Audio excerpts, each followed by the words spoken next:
Hi folks, welcome to Barb Makes Things. Today I go for a second try on the frame pieces.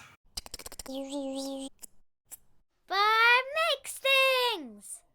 If you recall, the last time I tried making a dodecahedron frame with only an approximation of the right tool, I had very, very limited luck. So I finally got myself out to visit a friend with a table saw in her garage.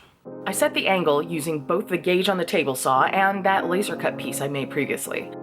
I estimated the height I'd need and adjusted the blade vertically. The blade height and fence location needed work.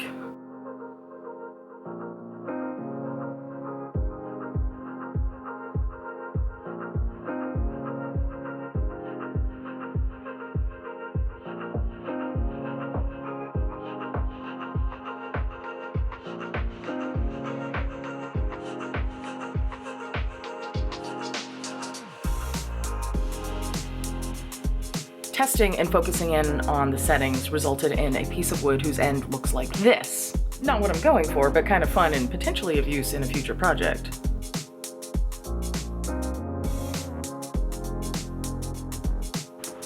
Check it out!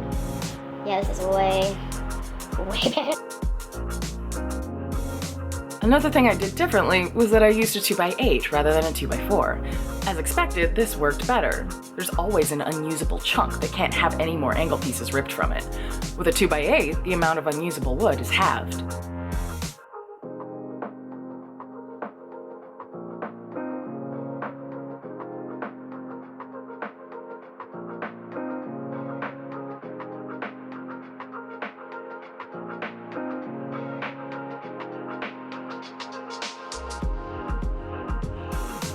Using the table saw was awesome. Thank you again, Emily, for letting me use that. So the way I calculated, I would need at least 8 of these 4-foot angle pieces. I wasn't 100% certain how many I'd get out of it, especially with kind of testing and losing a little bit of it to the process. But I wound up not with 8, not with 9, which was my, kind of hope, but I got 11. So that should be enough, unless I mess it up pretty badly. Which is always possible.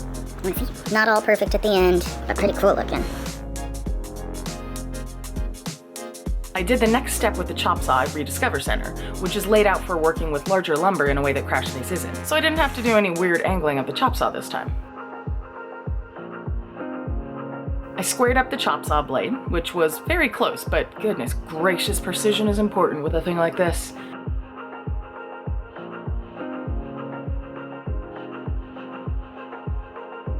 Since I didn't have to worry about space as much, I clamped up a stop block to make the length more easily uniform. Then I made the 4-foot pieces into 9.5-inch pieces.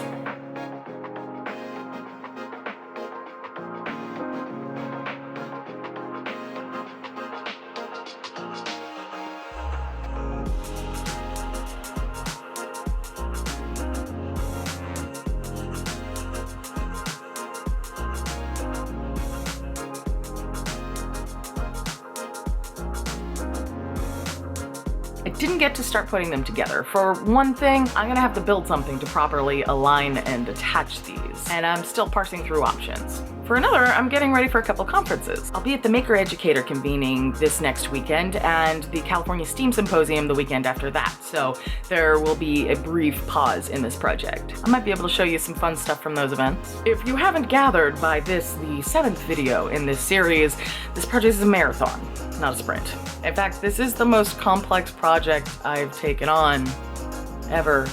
I am very excited about it. I think it's going to be really cool by the end, and I hope you're enjoying seeing the whole process. If you like this video, share it with a friend. If you didn't, maybe this is a good time for quiet. Thanks for watching. Have a great day.